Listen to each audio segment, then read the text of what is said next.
Amados hermanas y hermanas, les saluda el pastor Antonio Arroyo de la Iglesia Bíblica Buenas Nuevas.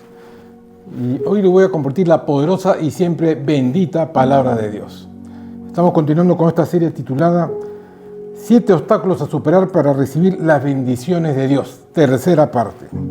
Recordemos que Dios nos ha dado una palabra profética que es un año de tener buenos frutos y además que hemos sido bendecidos con toda bendición espiritual en los lugares celestiales.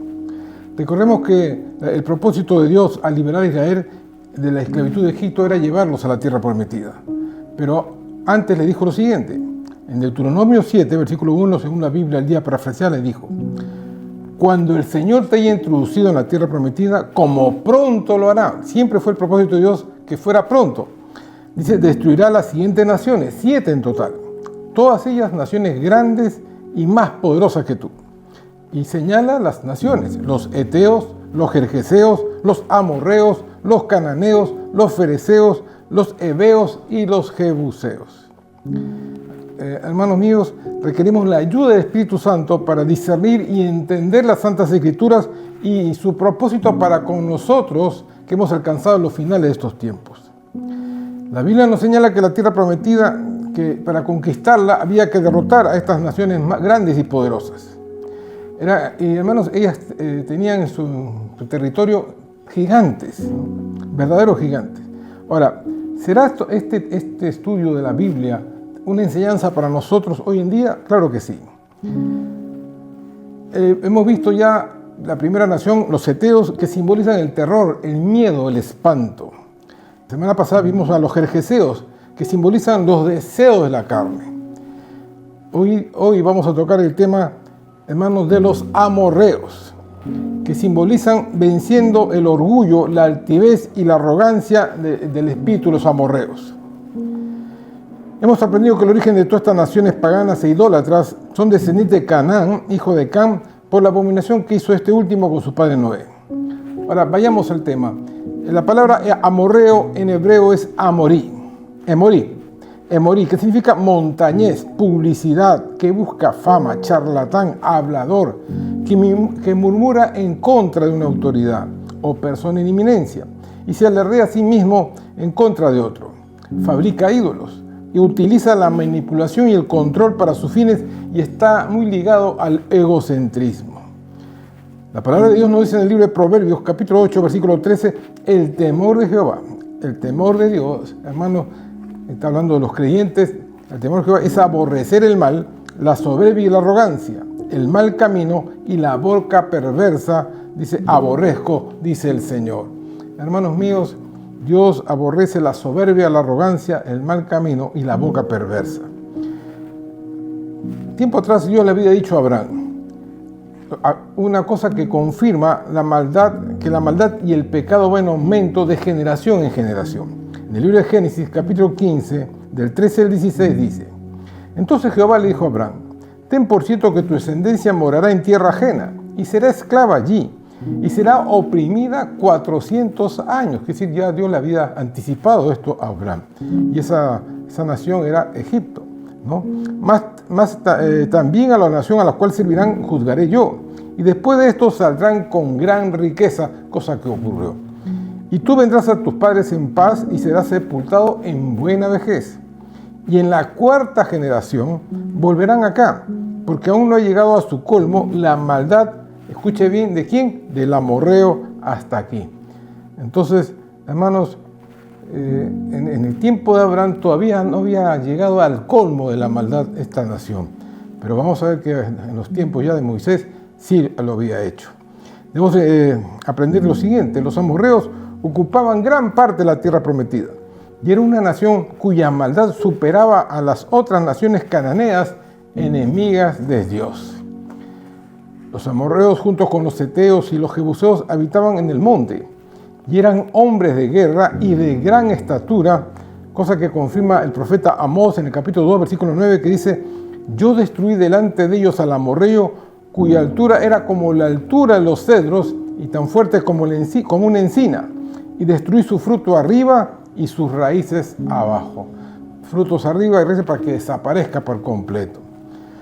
También debemos saber que los amorreos eran idólatras. practicantes de la brujería, la magia negra y misterios impuros, por los cuales, hermanos, ellos contaminaron a Israel en los tiempos de los jueces. Los historiadores hablan de los amorreos como que eran una nación de agua negra por la brujería que hacían. Los amorreos en los lugares altos practicaban rituales religiosos abominables, incluyendo el sacrificio de niños y otra forma de depravación moral. Por ello, Josué fue tajante y dijo lo siguiente en Josué capítulo 24, del 14 al 15, según la versión de las Américas. Ahora pues, temed al Señor y servirle ¿cómo? Con integridad y con fidelidad. Dígalo conmigo, integridad y fidelidad. Quitad los dioses de vuestros padres que sirvieron al otro lado del río y en Egipto y servid al Señor. Y si no os parece bien servir al Señor, escoged hoy a quién has de servir, si a los dioses que sirvieron vuestros padres que estaban al otro lado del río, o a los dioses de los amorreos, en cuya tierra habitáis, pero yo y mi casa serviremos al Señor. Amén. Josué fue tajante, yo y mi casa serviremos al Señor. Ahora, los amorreos fueron un pueblo muy belicoso, intratable, muy violento, eran propensos a faltar el respeto, fueron los primeros en infligir una derrota al pueblo de Israel, tal como está en Deuteronomio, capítulo 1, versículo 44, según la versión de las Américas. Y los amorreos que moraban en aquella región montañosa salieron contra vosotros y os persiguieron como lo hacen las abejas y los derrotaron desde Seir, que significa macho cabrío o cabra, hasta Horma, que significa destrucción, anatema, devoción, transformación. Hermanos, los amorreos se levantaron contra Israel, lo que simboliza la oposición del orgullo humano contra los planes de Dios. El orgullo hace que, hermanos, no acepten los planes de Dios. Ahora, es importante destacar el énfasis que hace la Biblia al mencionar a 5 reyes amorreos y su simbología espiritual. Los gabaonitas, descendientes de los heveos, con astucia y con engaños, ya que se disfrazaron con ropas viejas y pan mohoso, haciéndole creer que venían de muy lejos, lograron hacer un pacto con Israel para que no lo destruyese. Esto ocurrió porque Israel, al mando de Josué, no consultaron a Dios, tomaron por su cuenta la decisión. Pero esto provocó que se levantasen 5 reyes amorreos. En Josué 10, del 3 al 6, según la versión viviente, dice: entonces Adonisedec, rey de Jerusalén, envió mensajeros a varios otros reyes, a Oán, a rey de Hebrón, a Pirián, rey de Jarmut, a Jafa, rey de Laquis, y a Debir, rey de Eglón. Vengan y ayúdenme a destruir Gabaón, les rogó, porque hizo la paz con Josué y con el pueblo de Israel. Entonces esos 5 reyes amorreos unieron todos sus ejércitos para atacar en conjunto. Pusieron todas sus tropas en posición y atacaron Gabaón. Enseguida, los hombres de Gabaón enviaron mensajeros a Josué, quien se encontraba en su campamento en Gilgal. Y hermanos, decían, no abandones a sus siervos ahora. Rogaron, vengan de inmediato, sálvenos, ayúdenos, pues todos los reyes amorreos que viven en la zona montañosa unieron sus fuerzas para atacarnos. Hermanos míos, 5 poderosos ejércitos de amorreos se enfrentaron a Josué, porque Josué había hecho un pacto con Gabaón. Los engañaron, pero también ahí se habla de la integridad y fidelidad. Cuando haces un pacto, ya no hay marcha atrás. Ellos tenían que ayudar a Gabaón y Josué los enfrenta. Pero hermanos, Josué estaba con Dios y Dios le dio una tremenda victoria, de una manera sobrenatural, pues hasta el sol y la luna se detuvieron hasta que terminaron de derrotar a sus enemigos. Bendito sea Dios. Ahora, estos 5 reyes tienen, sus ciudades tienen una simbología espiritual. El rey de Jerusalén se llamaba Adonisedec, ¿no? Rey de Jerusalén, Adonisedec. Ahora, Jerusalén significa fundado en paz, pero en este caso era una falsa paz. Adonisedec significa Señor es justicia. Entonces, lo que nos está enseñando aquí esta simbología es que Adonisedec en Jerusalén simboliza a aquellos que tratan de justificar todos sus errores o faltas que cometen, una autojustificación. De hecho, Adonisedec simboliza una falsificación de Melquisedec, que es tipología de Cristo, rey de justicia, rey de paz, rey de la antigua Salem y sacerdote del Dios Altísimo. Y es que, hermano, la justicia que viene de Dios es santa, produce verdadera paz. mas la justicia que viene del hombre es corrupta y produce contienda. El siguiente rey fue el rey de Hebrón, que se llamaba Ohán. Hebrón significa asociación, unidad, amistad, alianza, y Ohán, pobre de ellos. Este rey simboliza, y estos nombres simbolizan las mezclas o alianzas que se dan cuando mezclamos lo santo con lo profano. Por eso el libro de Deuteronomio, capítulo 22, versículo 10, según la versión viviente, dice: no hares con un buey y un burro unidos al mismo yugo. No juntes al buey con el burro, porque son yugo desigual. Ahora, el siguiente rey era de Jarmut, que se llamaba Piream. Jarmut significa elevado en las alturas, y Piream indomable como un asno salvaje. También significa correr salvajemente. Y debemos aprender lo siguiente de esto: de todos los pecados, el orgullo es el más sutil y es el más peligroso. Por orgullo fue echado Satanás del cielo. El orgullo nos contamina, nos hace impuros y nos aparta de Dios. En el Salmo 10, versículo 4 dice: el malo, por la altivez de su rostro, no busca a Dios. No hay Dios en ninguno de sus pensamientos. Los orgullosos están tan ciegos por su soberbia que piensan que no tienen necesidad de Dios, o aún peor, que Dios debe aceptarlos como son, porque ellos merecen ser aceptados. Y es que el orgullo toma la gloria que le corresponde a Dios. El siguiente rey era el rey de Laquis, que se llamaba Jafia. Laquis significa invencible, impregnable, que influye profundamente. Y Jafia, brillante, luz, resplandeciente. Hay una enseñanza y un dicho muy popular que dice: no todo lo que brilla es oro. ¿Amén? No todo lo que brilla es oro.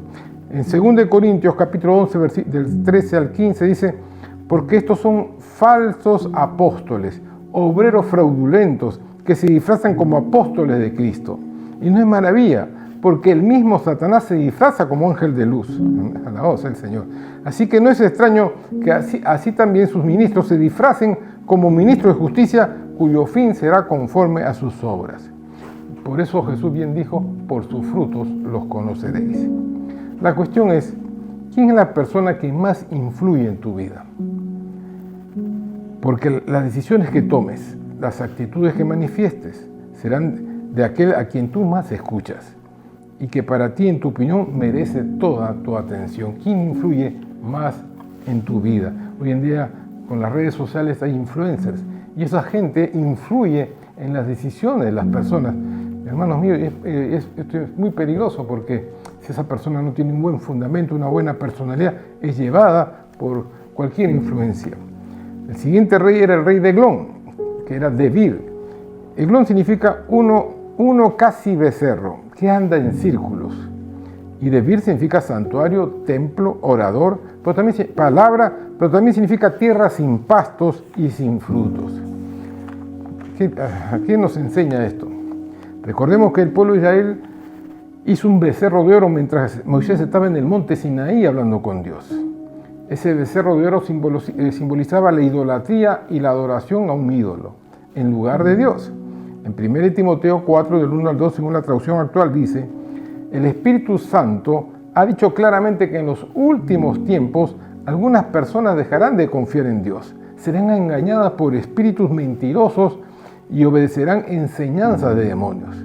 Le darán caso a gente hipócrita y mentirosa, incapaz de sentir vergüenza de nada.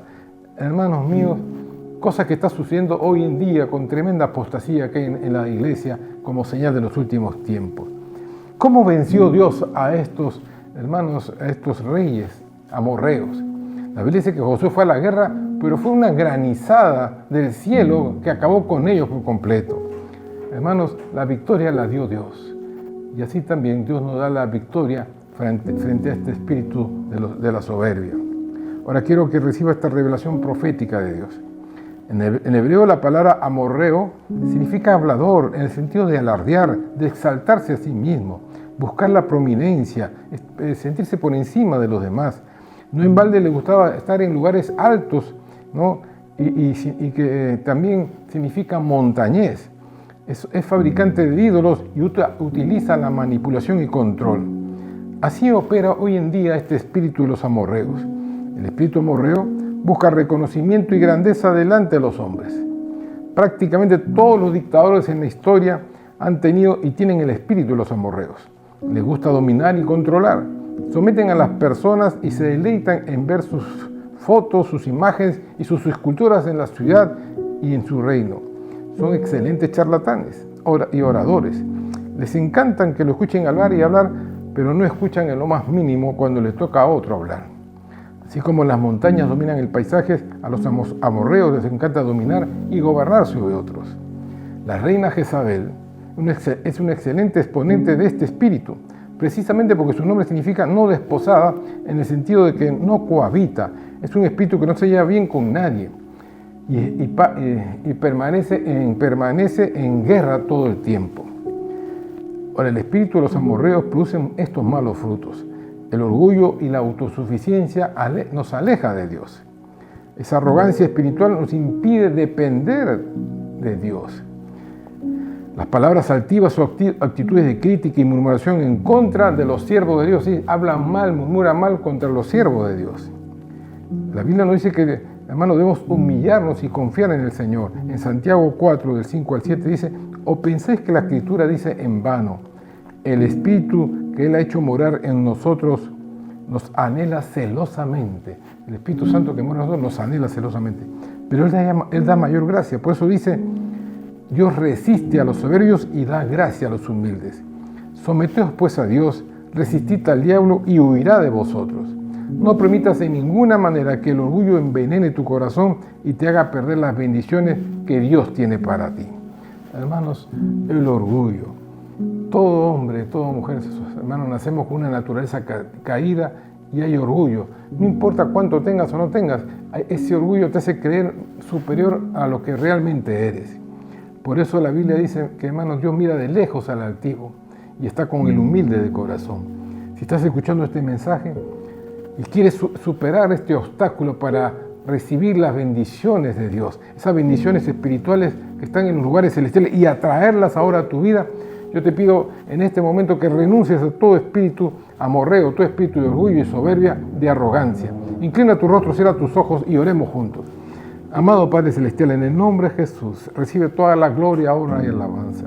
Te damos gracias en este día, Señor, porque tú me has hecho ver, Padre, el peligro del orgullo, de la soberbia, de la arrogancia, la jactancia, de murmurar. Perdona todo pecado en mí. Lejos esté de caer en este error, Señor. Oh, Dios mío, no permitas en ninguna manera que este espíritu nos contamine, envenene nuestro corazón. Te pedimos perdón por ello, Señor. Examínanos y quita toda iniquidad de nosotros. Creemos que Jesús vino a este mundo y predicó la verdad, y por esa verdad fue a la cruz, y en la cruz derramó su sangre para que todos nuestros pecados sean borrados. Hoy confesamos a Jesucristo como Señor y Salvador nuestro. Gracias, Dios mío, porque en ti hay libertad. Y vamos en pos, Señor, de esas bendiciones, porque escrito está que no temeremos mal alguno porque Dios está con nosotros. Gracias, Dios mío, en el nombre de Jesús. Amén y amén. Quiero terminar con este pasaje que está en 1 Crónicas, capítulo 29, versículo 14, que dice: porque ¿quién soy yo y quién es mi pueblo para que pudiésemos ofrecer voluntariamente cosas semejantes? Escuche bien, pues todo es tuyo y de lo recibido de tu mano, de eso te damos. Dios bendice al que está en comunión con Él. Una vez más le pido que comparte este mensaje con familias que no conocen al Señor, que pongan likes en las plataformas de Facebook y YouTube. Amén. Y siga bendiciendo nuestro ministerio económicamente para seguir anunciando las buenas nuevas de salvación. Dios les bendiga ricamente. Bendiciones.